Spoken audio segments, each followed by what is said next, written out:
Então, conforme a gente falou, né, na primeira aula, essa aula, então, a gente vai entrar propriamente dito na pesquisa e nos conceitos de honra e como que honra e pureza sexual estão atrelados ao discurso do nacionalismo. Então, eu vou dizer principalmente aqui, só dando um pequeno spoiler, né? Tá ali no slide, não é um grande spoiler, mas é só para a gente contextualizar a região também do que a gente está se referindo aqui como honra. O que eu uso na minha pesquisa no recorte turco é o conceito de namus, que é um conceito que traduzindo seria honra, e namus é uma palavra em árabe e em persa, é uma mistura, se não me engano, desses idiomas, que representam honra. Então, e uma maneira da gente entender honra nesses contextos, não só nesses contextos, né? Mas uma forma da gente entender honra é considerá-lo como soberania patrilinear. Isso quer dizer que é uma soberania reprodutiva. Vai ficar mais claro mais para frente. A gente está usando aqui a Diane King, que trabalha com o conceito de honra na região do Kurdistão, mas eu acho que cabe em várias localidades. E no texto dela, ela vai dizer que honra está relacionada com o conceito de soberania. Então, o controle da sexualidade é pautado na honra e representa a demonstração da soberania reprodutiva por uma patrilinhagem ou entidade maior, como um Estado, né, um grupo, etc. Ela define a soberania como a capacidade de uma linhagem ou um Estado de definir sua composição para decidir como vai utilizar os seus recursos, limites e se vai usar ou não a violência. Então, a soberania necessariamente ela tem a ver com a geração da vida, né? Porque decide quem morre e quem vive. O Mbembe, né? O Attila Mbembe também trabalha com esse conceito de soberania, e ele vai dizer que soberania consiste em exercer o controle sobre a mortalidade e definir quem vive e quem morre, né? Através da manifestação do poder. Na sua obra Necropolítica, ele traz essa questão. O necro é o agente que garante a soberania, né? Em outras palavras, o necro é quem decide quem morre e quem vive, né? E isso tem tudo a ver com o conceito de honra que a gente vai ver, porque mais para frente, né, no estudo de caso, a gente tem, por exemplo, na Turquia e em alguns outros lugares do mundo, a questão de assassinato por honra. Então, eu acho que é um exemplo bem nítido, assim, né, no direito de quem morre ou não, baseado na honra de um grupo, uma família, uma linhagem e um Estado, né? Que daí vai entrar no nosso contexto de pesquisa. A autora também trabalha o ímen como fronteira. Ela entende que o ímen é uma fronteira, tanto uma fronteira simbólica quanto real, de pertencer ou não a um grupo. E as fronteiras e a soberania andam juntas. E, em grande medida, a soberania tem a ver com definir fronteiras e impedir a entrada de estrangeiros. Então, o ímen serve como fronteira conveniente para controlar a reprodução ou a linhagem de um grupo e de um Estado, etc., né? Coloque tudo que eu falar grupo, considere também Estado. Ela coloca o ímen como fronteira através da investigação de que o útero é a terra e o sêmen é a semente. Ela vai bem lá atrás, assim, várias culturas existem essa ideia, até desde Platão, culturas cristãs usam essa analogia também. E, nesse sentido, a mulher seria uma coadjuvante, né? Porque ela é a terra que vai receber a semente. Então, a mulher é entendida apenas como responsável por nutrir a semente. Então, ela não só poderá ser usada no processo, ela só poderá ser usada no processo procriativo. Então, para essa mulher não ser usada pelo genitor errado, ela é colocada em enclausuramento, né? Então, ela é colocada no âmbito doméstico, domiciliar. Essa mulher é presa em casa. Então, que a gente vai ver mais para frente também, que isso tem total a ver com a formação dos Estados nacionais, né? Que pega e começa a prender, coloca a mulher no âmbito privado, né? A mulher, antes da modernidade, ela tinha certa liberdade, né? Ela permeava por outras áreas da sociedade, e após a modernidade, né? E após o capitalismo, bom lembrar, né? O capitalismo moderno coloca a mulher como apenas essa reprodutora e vai ficar presa ao âmbito doméstico. Mas o que a autora traz é que existe esse pensamento anterior, né? Então, de que a mulher é a terra e o homem é a semente. Então, é um pensamento que vem mais antigo e que é apropriado e reapropriado com o passar dos anos e que serve como analogia para explicar mais ou menos como funciona o sistema de aprisionamento das mulheres ao âmbito privado. E por que honra é tão importante nesse sentido? Porque você enclausura uma mulher para você controlar a sexualidade dela. Ela não pode se reproduzir com outros homens que não são da sua linhagem, que a sua linhagem é importante, né? Então, isso é um ponto extremamente crucial para a gente contextualizar essa questão do controle da sexualidade da mulher como um ponto crucial. Então, ela fala, né, que a preocupação coletiva com a virgindade e castidade das mulheres tem sido atribuído à ascensão do Estado. E, nesse sentido, a proteção da honra das mulheres, na verdade, está relacionada em proteger a soberania de um grupo e não da mulher enquanto sujeito. Que é isso que eu falei, você coloca ela, você fecha ela no âmbito doméstico, não porque você quer a segurança dela, você está visando simplesmente o controle da sexualidade dela para não ter reprodução com estrangeiros, digamos assim, né? E isso está totalmente atrelado à construção do Estado Nacional, que a gente vai ver mais para frente, mas é que o Estado, ele adaptou novas formas de controle da sexualidade da mulher para que ela também permaneça no âmbito privado. Isso tem total a ver, né, com o discurso sobre nacionalismo, né, principalmente na minha pesquisa, né, puxando um pouco a sardinha aí para a Turquia, cria vários slogans nacionalistas, né, um país, uma língua, uma bandeira. Daí eles usam, quão feliz é ser um turco é isso, um turco é aquilo. A construção de um turco é importante. Então, quem vai produzir turcos? Mulheres turcas. Então, você aprisiona elas em casa.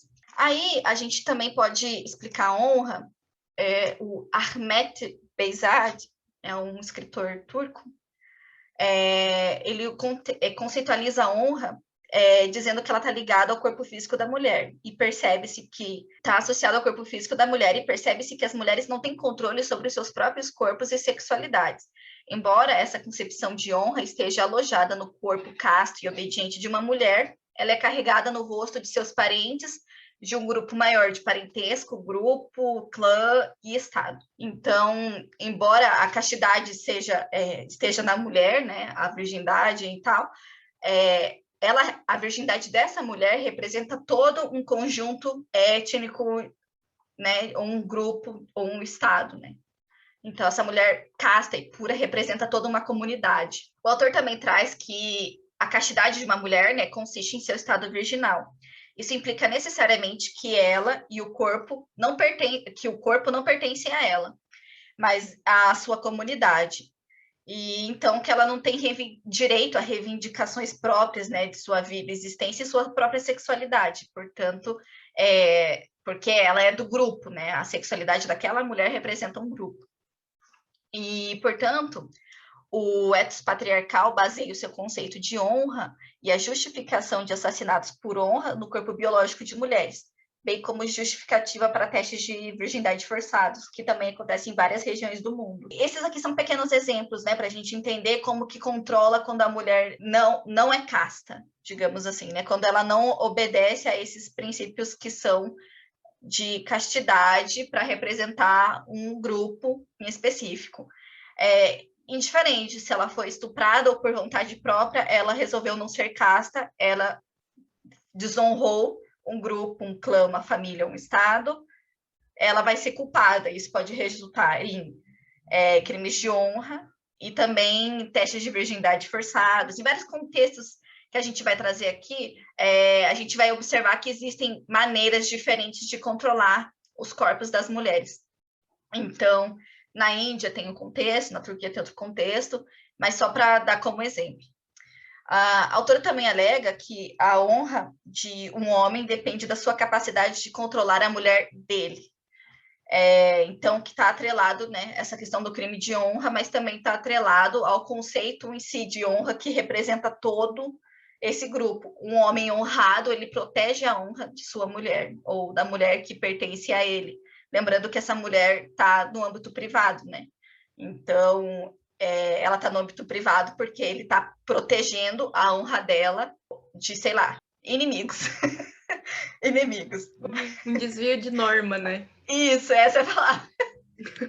Aí a gente entra numa questão que eu acho que é um dos pontos principais aqui para a gente, que é entender a modernidade como paradoxo para o controle, né, da mulher.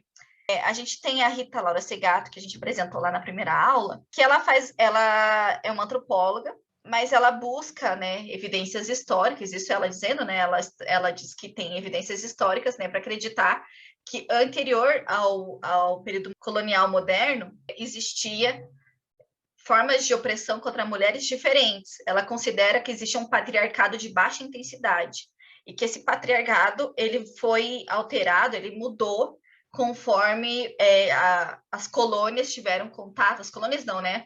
As terras originárias tiveram contato com o colonizador. Diferente da Segato, a Lugones e a Yomi e a Yorunque, elas pensam diferente, né? O que elas entendem? Elas entendem que antes do contato com o branco europeu, o que existia não era necessariamente um patriarcado e que essas relações elas se alteram, se modificam a partir do contato com o homem branco. Então, também nesse sentido, né, de entender como que a modernidade alterna esse ethos, né, esse paradoxo, digamos assim, sobre o controle e a subjugação da mulher, a Silvia Federici, que talvez acho que é uma das únicas que não esteja aí no nosso contexto decolonial, mas é muito importante para a gente pensar, ela trabalha com o período de transição na Europa medieval para o período moderno. Então, ela faz toda uma análise de como que a mulher saiu do âmbito público até então, e público, assim, a mulher tinha, não que ela fosse, né, assim, nossa, um homem branco, mas ela tinha certas liberdades que foram sendo podadas conforme o surgimento do capitalismo foi avançando. Então ela fala, né, que o capitalismo em si colocou a mulher no âmbito privado para controlar a sexualidade. Por quê? A mulher tinha que reproduzir. Reproduzir para quê? Para criar mão de obra. Para quê? Para gerar lucro. Para quê? Para ir para a fábrica. Entendeu? Então, essa é a lógica da Silvia Federici. Tipo, a mulher vai se voltar para o lar no período, né, principalmente após o surgimento do capitalismo, e que tem tudo a ver, né, também com o que a gente já vinha falando, né? A mulher, ela vai cada vez mais indo para o âmbito privado, a fim de controlar principalmente a sexualidade. O que a gente tem que entender é que o controle da mulher necessariamente tem a ver com o controle da sexualidade para fins reprodutivos. É basicamente isso. A gente aqui não está tentando colocar como se somente uma dessas teorias fossem a única e a grande origem do patriarcado, mas entendendo que a partir de perspectivas diferentes e de contextos diferentes, algumas autoras vão pensar como a origem do patriarcado se deu, mas para todas é um lugar comum a diferença que a colonização, né, o pensamento colonial, a modernidade, o capitalismo vai ser uma chave de virada em todas essas regiões. Então, a gente está falando, mesmo dentro da Europa, em África e na América Latina, existe uma diferença, mesmo que as culturas entendessem o patriarcado de formas diferentes, ou tivessem outras relações, ou não fossem generificadas, o contato colonial, ele muda isso. E aí a gente pode pensar o patriarcado de formas diferentes a partir desses lugares. Eu acho que o Partha Chatterjee também, né, ele trabalha esse conceito, né, de como a modernidade ele muda essa questão do patriarcado, né? Ele vai falar depois no contexto da Índia, que a Mi com certeza vai falar melhor mais para frente, sobre o surgimento de uma nova mulher, né? Ele se cria uma nova mulher nesse contexto do nacionalismo indiano.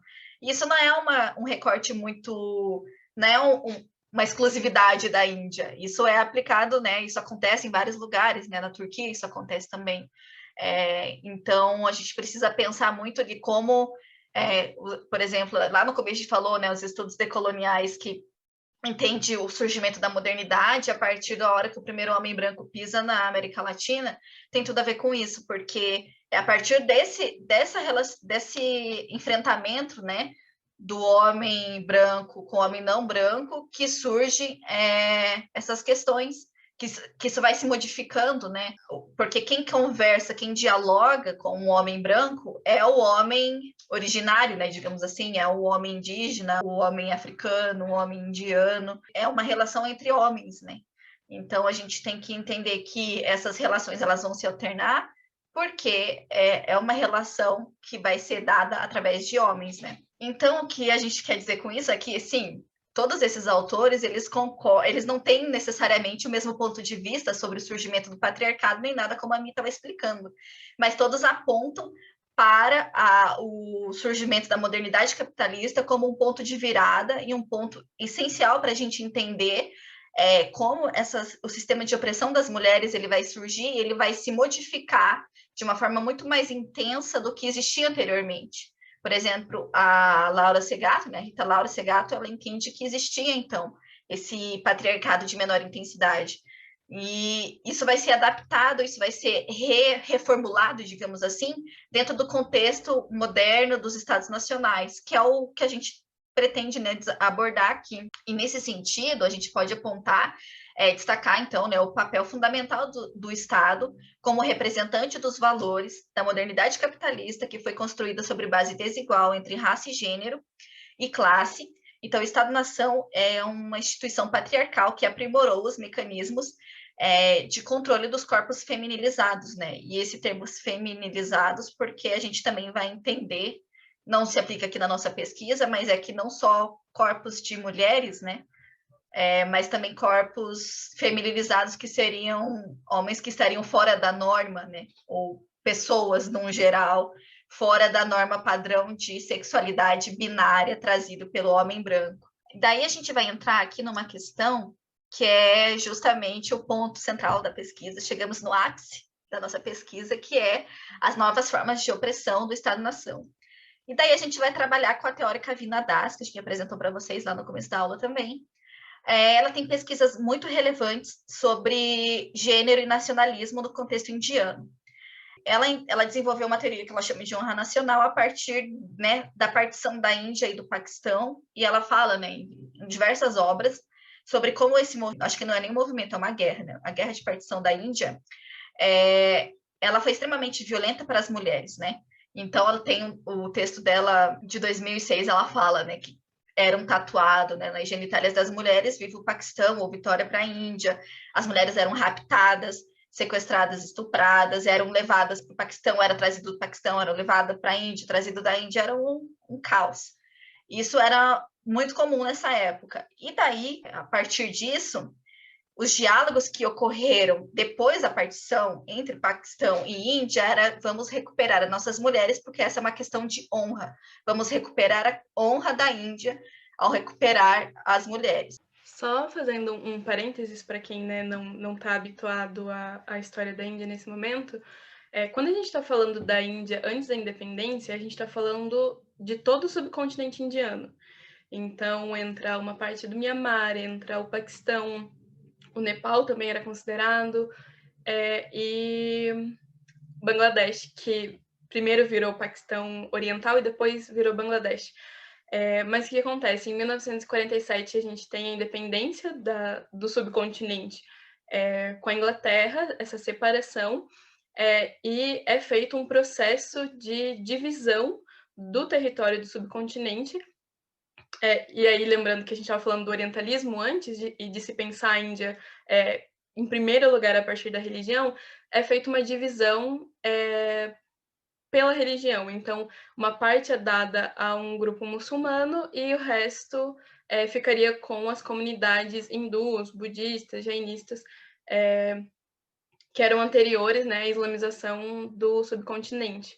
E aí, esse processo, ele não foi aceito por muitos grupos, e ele gerou uma série de problemas e de ódio mútuo, porque até então a relação que se tinha entre hindus e muçulmanos, nem sempre ela foi uma relação conflituosa.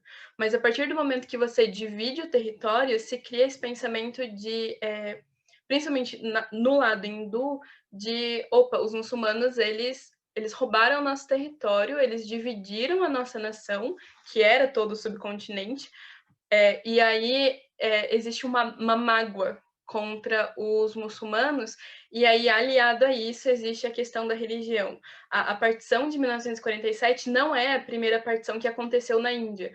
Anteriormente a isso, houve uma tentativa do Império Britânico, já entendendo que se ele dividisse as pessoas dessa região pela questão religiosa, seria muito mais fácil para ele ter o controle do subcontinente, uma tentativa de partição do estado de Bengala, que era e continua sendo um dos principais estados do subcontinente, mas que não durou muito tempo, logo foi revertido porque era insustentável manter Bengala separado e dividir a comunidade muçulmana indo do lugar.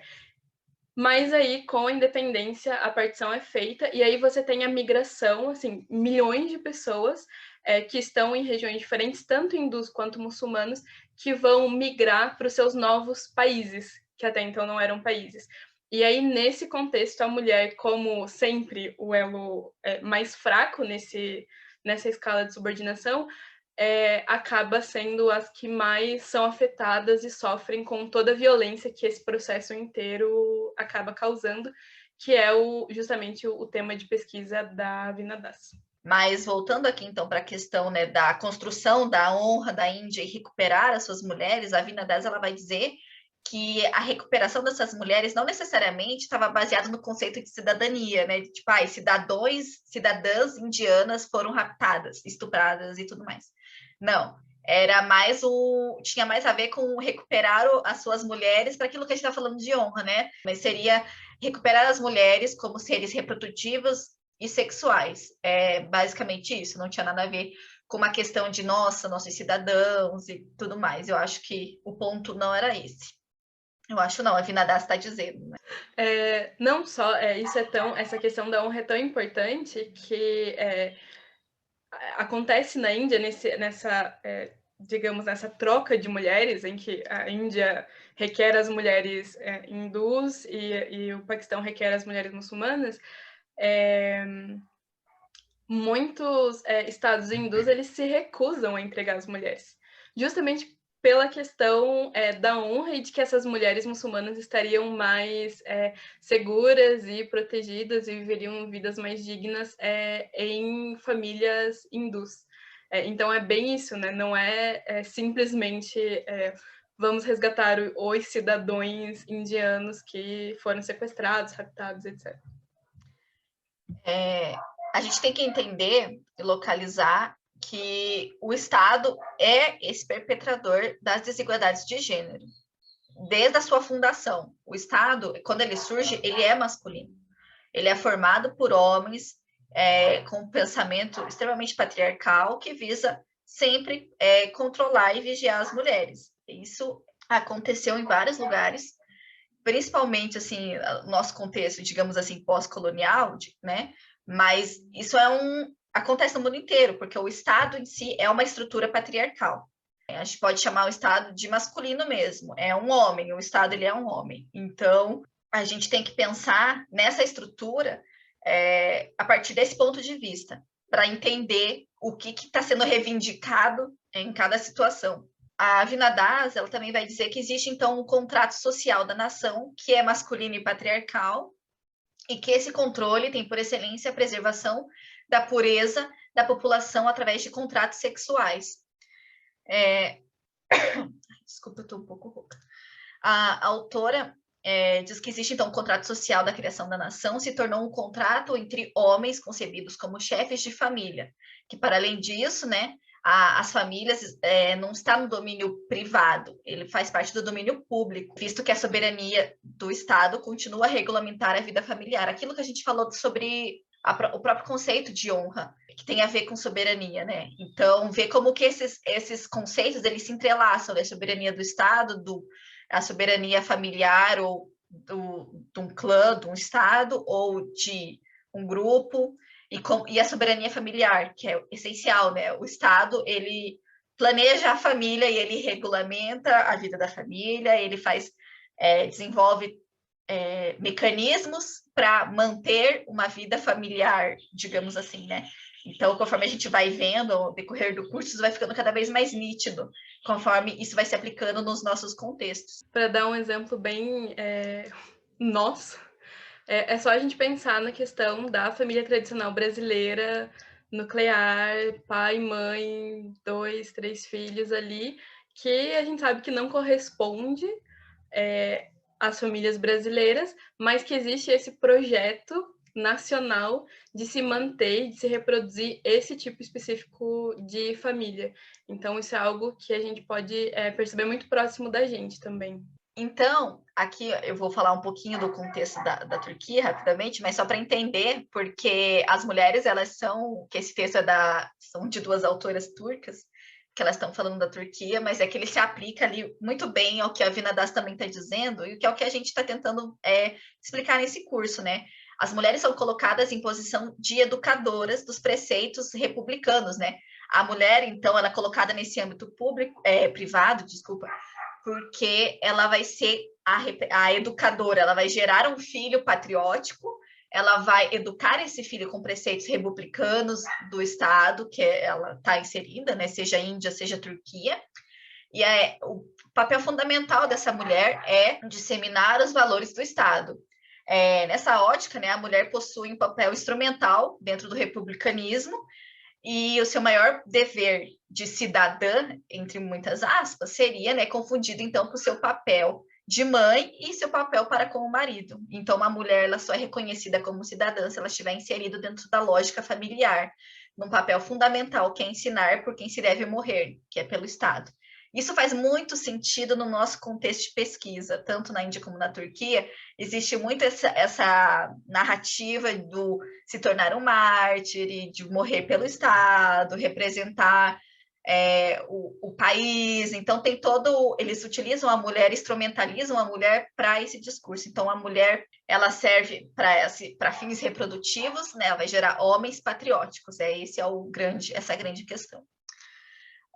A Vina Das também alega que a figura feminina, sequestrada, estuprada, no caso da Índia, e também acrescento aqui no caso turco, possibilitou então a criação de uma ordem com um atributo essencialmente da nação masculina. E em contraparte do contrato social, se torna o contrato sexual, em que as mulheres são seres sexuais e reprodutivos, são colocados no ambiente doméstico. É isso que eu acabei de falar, né? As mulheres elas são colocadas no ambiente doméstico a fim de controle da sexualidade, e elas têm, basicamente, a sexualidade da mulher ela é negada, né? Ela tem direito apenas à reprodução e a ensinamentos, né? Ao ser professoras sobre ideias patrióticas. Então, esses códigos de honra, pureza, vergonha e contaminação colocam sempre o homem como guardião da honra nacional. E é interessante, observe que desde ali do começo dessa aula, a gente está falando sobre como a honra ela representa um grupo, né?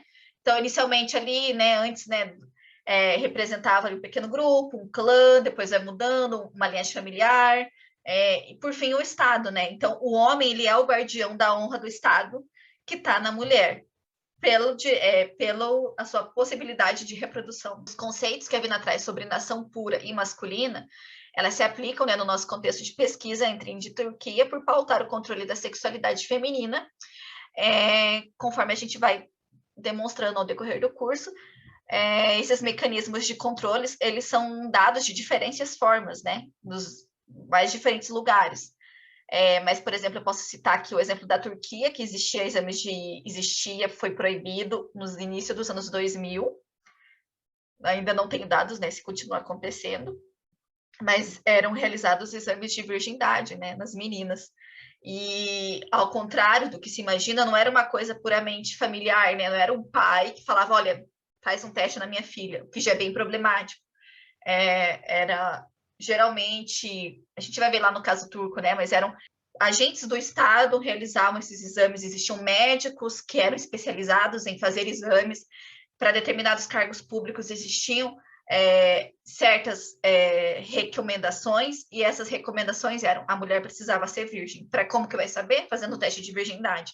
Então, para você ver que como que o Estado também, ele está totalmente atrelado a esses conceitos. E também a gente tem que pensar que esses exames também servem, né, como uma política de, como diria Foucault, né, de vigiar e punir, justamente para isso, para vigiar e punir, né? Por exemplo, a gente tem a questão dos crimes de honra, como eu mencionei anteriormente, que é um mecanismo dessa vigilância, mas não só ele, né? Então, tem diversos outros mecanismos que são aplicados em diversas outras regiões do mundo. Só para a gente ter mais ou menos em mente, né? A castidade, então, ela é muito importante no contexto do Estado, pois a castidade da mulher a infidelidade, digamos assim, de uma mulher, ela é uma ofensa não apenas à família, mas contra a soberania do Estado. E de volta ao que a gente falou, né?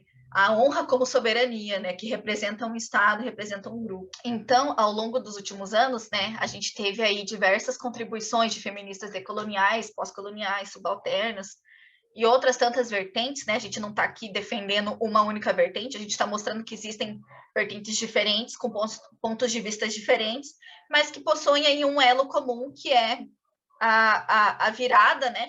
No período colonial moderno, com o surgimento do capitalismo. Então, assim, o que a gente tem para entender é que a gente precisa localizar, né, essas narrativas a partir desse contexto e colocar o Estado Nacional moderno como uma figura extremamente essencial nesse novo mecanismo de exploração das mulheres. E colocar ele como essa peça, né, como perpetrador mesmo do patriarcado e da violência de gênero no mundo moderno e contemporâneo. Na verdade, a ideia era mais ou menos isso, né, que a gente ia trabalhar. Se você puder passar. Então, para a gente pensar já entrando num sentido da terceira aula, que a gente vai trabalhar com o audiovisual, eu vou mostrar um pouco como que essas concepções e esse desenvolvimento, que as coisas elas não nascem da noite para o dia, né? Elas são produzidas e demoram anos se formando e reformulando, como que isso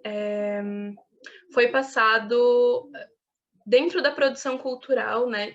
Uma produção cultural mais específica dentro da Índia. E aí eu vou retomar um pouquinho algo que foi falado antes, quando a Priscila estava falando sobre, né, a formação dessa nova mulher. O que acontece na Índia é que a gente tem, em 2 momentos, a formação, a reformulação de um pensamento sobre a mulher. Então, em um primeiro momento, com a produção de conhecimento orientalista sobre a Índia, que vai pegar narrativas muito distantes, narrativas que cabiam dentro do molde orientalista e vai estender isso para toda a antiguidade indiana, né? Criar um mito de ancestralidade, de uma mulher ariana superior, livre. E essa narrativa ela vai ser reproduzida e reformulada uma segunda vez durante o século XIX, criando essa nova mulher, né, já com moldes burgueses, em um contexto de produção do nacionalismo, que não era um nacionalismo único, né, era um nacionalismo heterogêneo, mas isso vai acabar se perpetuando por ser um pensamento que é formado junto com a colonização e as elites, algumas elites indianas, principalmente ali no estado de Bengala. Então, eu trouxe aqui para mostrar para vocês como que a gente tem o surgimento no século XIX e que vai se perpetuar e continuar até hoje, da ideia da deusa-mãe, que é literalmente a constituição da Índia, do solo indiano, do território indiano, como uma mulher e como uma deusa que vai instigar os homens dessa nova nação a lutarem por ela e se sacrificarem por ela. Então aqui a gente está vendo um mapa, esse mapa é de 1916, e aí vocês podem observar como ele é bem diferente do imaginário que a gente tem do que é a Índia hoje. Então, todo o Paquistão, o Nepal, a região da Caxemira e de Jammu ao norte, né, aquela pontinha no norte, e até certas partes da China, Tailândia e do Mianmar, ali na direita de vocês na tela, fazia parte disso que a gente entendia como Índia. E aí, se a Pri puder passar para o próximo, a gente já vai ver uma divisão contemporânea desse sul. Então, vejam que o território indiano ele é segmentado, e aí a gente tem a formação de outros países que vão lidar, enfim, com as suas questões nacionalistas, cada um de uma maneira específica, e aqui focando na Índia no processo de produção da nação e do pensamento da Índia como uma mulher. Pode passar. E aí aqui eu trouxe só 2 exemplos para lembrar que essa questão de olhar um mapa e ver e representar as pessoas dos lugares que estão sendo mostrados no mapa a partir da mulher ou de construir um imaginário sobre as pessoas desses lugares, ela é bem antiga. Então, à esquerda de vocês, vocês vão ver um mapa mundi medieval, onde a gente tem Europa em cima, África e Ásia embaixo, e aí a gente tem representantes, né, desses 3 lugares. E à direita, a gente tem um mapa do Pero Fernandes, que é um mapa já do Brasil com a representação de um indígena.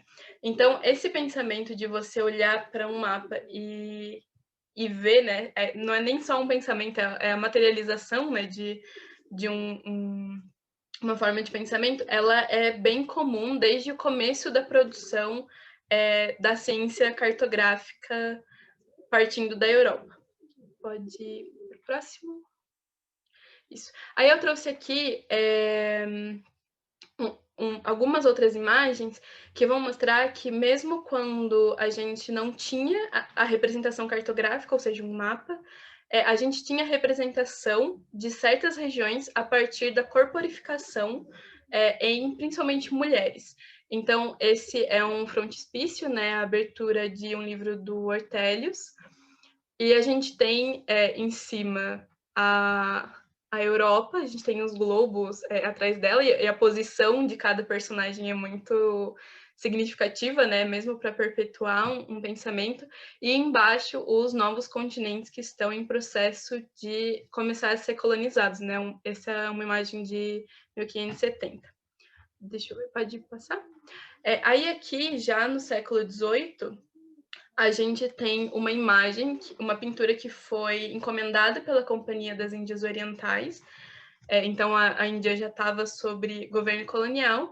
E a gente tem no centro uma mulher que representa, que corporifica, né, a ideia da Índia, ou das Índias, entregando os seus tesouros para a personagem que representaria a Grã-Bretanha. A gente não tem muito tempo para se desdobrar sobre cada aspecto, né, da formação dessa imagem, mas é mais para trazer para vocês e mostrar como esse é um desdobramento que aconteceu tanto por parte dos indianos quanto por parte da colonização europeia e britânica, no caso da Índia. Pode passar. E aí, para mostrar aqui outros mapas que também já mostravam a Europa como uma rainha, como uma mulher. Então, esse é um pensamento, a associação da Terra com o corpo feminino, ele é um pensamento já bem antigo, e que a gente vai encontrar dentro da produção imagética, vindo de vários contextos e de vários períodos, e isso é muito importante para a gente entender como isso foi aliado cada vez mais a essa ideia de a Terra precisa ser feminina, porque a Terra sendo feminina, a gente instiga os homens a querer explorar, a querer dominar essa Terra e controlar ela cada vez mais. Indo para a próxima. Aí que eu trouxe 2 imagens, porque existe uma diferença entre as 2 delas, e que eu acho que é muito importante para a gente pensar depois na questão da Índia. À esquerda a gente tem uma litogravura, que ela vem, na verdade, de um caderno, um livro infantil, um livro geográfico para ensinar crianças, e aí nesse livro cada país europeu ele era representado com um desenho no interior do mapa de uma mulher, no caso aqui a personagem Britânia, que representaria a Grã-Bretanha, e à direita a gente tem uma pintura do Marcus Geretz, o jovem, da Rainha Elizabeth I, e se vocês perceberem, no fundo da imagem embaixo, a gente tem um mapa da Europa e da Grã-Bretanha. E por que esse tipo de imagem, essa mudança nas 2 imagens é importante? Porque nessa pintura do Marcus Geretz, a gente tem a associação direta entre o corpo da rainha Elizabeth I com o território britânico. Então, não é só o território britânico que aí os homens precisam ter o controle. É o corpo da Rainha Vitória, porque o corpo da Rainha Vitória, não, perdão, da Rainha Elizabeth. O corpo da Rainha Elizabeth representa a Grã-Bretanha em si. E aí a gente tem um entrelaçamento muito forte entre o corpo feminino, palpável, material de pessoas reais, com o corpo do que viria a ser o corpo nacional. Eu tenho um comentáriozinho, uma inclusãozinha que eu fiquei pensando enquanto você está explicando, que a Rita Segato fala em Estruturas Elementares de La Violência. Ela fala um pouco do contexto pré-moderno também, e dela fala, né, que a relação, né, de dominação antes, né, do colonialismo também estava associado ao controle de uma mulher, né? Então, quando existia algum tipo de revolta ou guerra entre grupos originários, eles pegavam a mulher desse grupo, né? Porque conquistar uma mulher significa conquistar o grupo, né? Porque você tira a capacidade desse grupo se reproduzir, né? Você pega o que aquele grupo teria para se reproduzir e leva para você. Então, você domina aquela mulher, você dominou aquele povo, né? Então, isso tem tudo a ver com isso, eu acho, com o que você está dizendo. Uhum. Aí pode passar para o próximo. E aí a gente tem na Índia, já ao longo do século XIX e início do século XX, junto com a formação então, junto com essa associação cada vez maior entre o corpo feminino e o território nacional, a gente tem a formação de personagens que literalmente representam as nações. E aí, assim como você olhar para a Rainha Elizabeth I e ver a Inglaterra nela, corporificada, a gente tem na Índia um processo muito similar que vai formar uma nova personagem que não vai ser simplesmente uma personagem, mas vai se tornar, dentro do hinduísmo, uma divindade, que é a Bharat Mata. Então, essa imagem que vocês estão vendo é uma reprodução litográfica, na verdade, de uma pintura em aquarela feita pelo Abanindranath Tagore, que é a família Tagore em si é um grande expoente, né, do pensamento e do nacionalismo indiano, na região de Bengala, principalmente. E essa é uma imagem um pouco mais simplista de alguma forma, porque a gente tem uma mulher muito bem casta sendo representada, mas até a gente chegar nessa imagem, a gente tem a união cada vez maior entre a cartografia, então a representação em mapa da Índia, e da nova Índia, principalmente, da Índia sem o Paquistão, e desse corpo feminino que vai se estabelecer no imaginário e em várias formas de arte e de reprodução que a gente vai ter na transição entre o século XIX e XX. Se você puder passar. Então, a princípio, essa imagem da Bharat Mata, ela é mais conhecida carregando ou incorporando no seu contorno o mapa do subcontinente indiano. Só que, quando a gente está falando de Índia, isso sempre acontece, nunca a gente tem uma coisa geral para falar sobre a Índia, né? Sempre existem pensamentos e representações diferentes de uma mesma coisa. Então, as elites produziram uma Bharat Mata que era muito diferente dos grupos de nacionalistas mais radicais e clandestinos, e de um contexto popular. Então, são imagens muito diferentes, em períodos muito próximos. E aí, à esquerda de vocês, a gente tem uma estátua em terracota, que foi atribuída ao Subramania Bharati, que era um revolucionário, né, mais radical ali da região Tamil da Índia, e que confeccionou essa imagem. E aí as imagens materiais da Bharat Mata, em estátuas, elas começaram, depois de um tempo, a ser apreendidas pelo governo britânico, porque se descobriu que os grupos clandestinos carregavam um armamento dentro delas. Então, ela é muito importante para vários grupos diferentes que estão pensando no nacionalismo, que estão pensando uma nação representada por uma mulher, mas tanto essa nação quanto essa mulher são diferentes e são usadas para funções diferentes. É muito aquilo que o Parda Chatterjee fala sobre a gente ter uma modernidade e um tempo heterogêneo ao mesmo tempo em um único lugar, porque a forma como grupos vão apropriar a questão colonial e a questão própria de desenvolver a sua subjetividade, desenvolver o seu pensamento nacional, vão ser muito diferentes e vão coexistir ao mesmo tempo. E aí, à esquerda, a gente tem uma página de um livro, que aí a gente já tem uma deusa índia armada e convocando os seus filhos para luta armada mesmo, né? Porque geralmente o pensamento sobre a Índia nacionalista é atrelado à imagem do Gandhi, mas o Gandhi ele não foi o único revolucionário e único líder das forças nacionalistas que surgiram na Índia. Então, houveram muitos grupos clandestinos, muitos grupos que saíram de dentro do Congresso Nacional Indiano e que formaram exércitos, que formaram frentes de luta que em nada correspondem à ideia de não violência, né?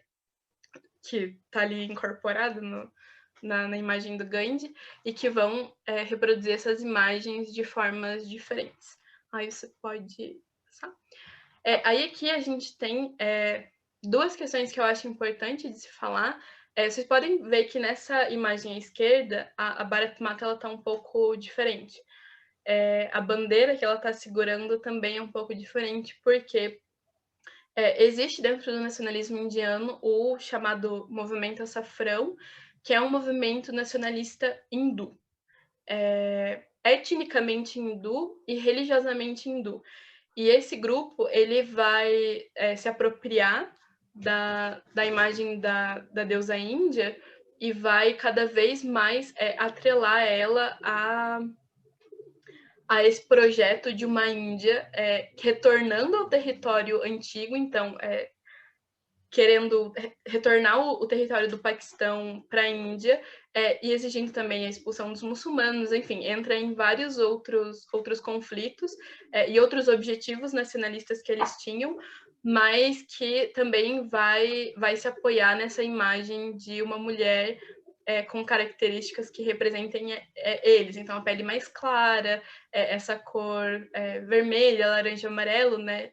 Variações do açafrão, e a bandeira açafrão, que é a grande característica deles, né? Você olha uma bandeira açafrão e você automaticamente entende que o que está sendo apresentado é uma versão de nacionalismo hindu e não nacionalismo indiano.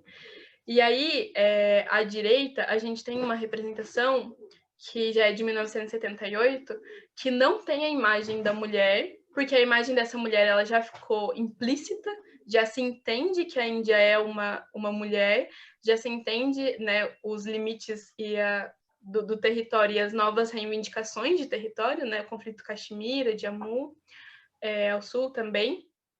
E aí a gente tem o surgimento de um slogan, que é o Vande Mataram, que está tanto em inglês ali, escrito no cartaz, quanto em Devanagari, que é essa forma de se escrever hindi, e que significa o culto à deusa, é um convite a se cultuar essa deusa, que é a própria nação indiana.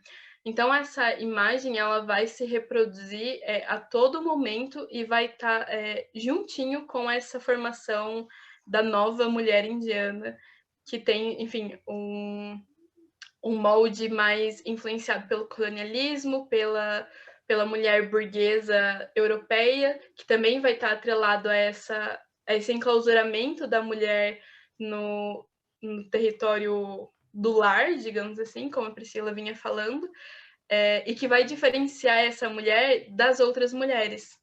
Então, a gente tem uma questão que atravessa a questão das mulheres na Índia, que é a questão de classe e casta. E aí é muito importante entender que, enquanto essa nova mulher, ela, mesmo tendo acesso à educação, ela está enclausurada em casa, ela é diferente das outras mulheres que circulam o espaço público, que circulam o espaço masculino, mas são consideradas inferiores, são promíscuas, são passíveis de uma violência que não respeita essa mulher nacional, por causa da questão de casta e da questão de classe. E pode passar para a próxima. E aí aqui eu trouxe duas imagens um pouco mais recentes para a gente ver a diferença entre uma produção imagética hindu e uma produção imagética muçulmana. Foram poucos muçulmanos que registraram a Bharat Mata e exclusivamente são praticamente os únicos que registram ela mostrando alguma parte do corpo ou nua. E aí a gente tem o Maqbul Fida Hussain, que é um grande artista indiano muçulmano, que registrou essa personagem em vários momentos da história da Índia, mas com uma iconografia diferente, que mostra uma mulher vulnerável, uma mulher exposta, e é completamente o contrário da imagem divina que os hindus estão apresentando o tempo inteiro na Bharat Mata versão hindu. Aí eu acho que eu coloquei mais algumas imagens. Pode passar. Aqui só para mostrar como isso circulou em contexto popular e fora do subcontinente indiano. Então, à esquerda a gente tem uma página de um calendário que a gente encontra a Bharat Mata sendo representada. Então, isso era encontrado em vários lugares diferentes na Índia, era um calendário, isso podia ser dado para as pessoas tranquilamente, era de fácil reprodução. Então, o acesso à imagem da Bharat Mata, mesmo sendo produzido de lugares diferentes, ele era de grande circulação. E aí, à direita, a gente tem já de uma revista que circulou nos Estados Unidos no começo do século, de um grupo de indianos expatriados, e que foi uma revista que sofreu censura nos Estados Unidos. Ela era representada muito pelos moldes hindus, e aí depois que essa revista foi censurada, eles reformularam a imagem dela, que ficou parecendo essa ninfa grega. Dá para você ver o contorno do subcontinente indiano pelas roupas dela e o cabelo dela, mas você olhando, você não vai identificar uma mulher indiana ali de pronto. Mas esse foi um recurso usado por esses grupos de indianos expatriados, que no geral eram muito mais radicais do que, por exemplo, os que participaram do movimento gandiano, e que foram reproduzindo essa imagem de lugares bem diferentes, né, dentro da diáspora nos Estados Unidos. Aí a próxima imagem, ela é muito interessante porque essa imagem é o interior de um templo que foi inaugurado em 1936, e é um templo que não traz nenhuma imagem corporificada.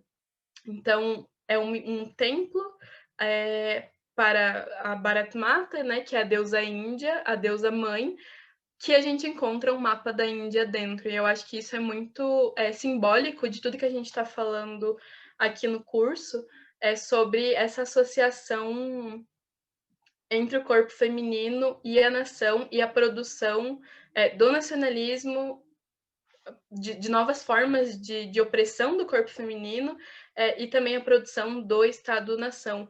Então, na Índia, isso teve contornos distintos em alguns lugares, mas em alguns pontos mais radicais e conservadores dentro do nacionalismo hindu, isso acabou sendo atrelado em um nível praticamente inseparável, né?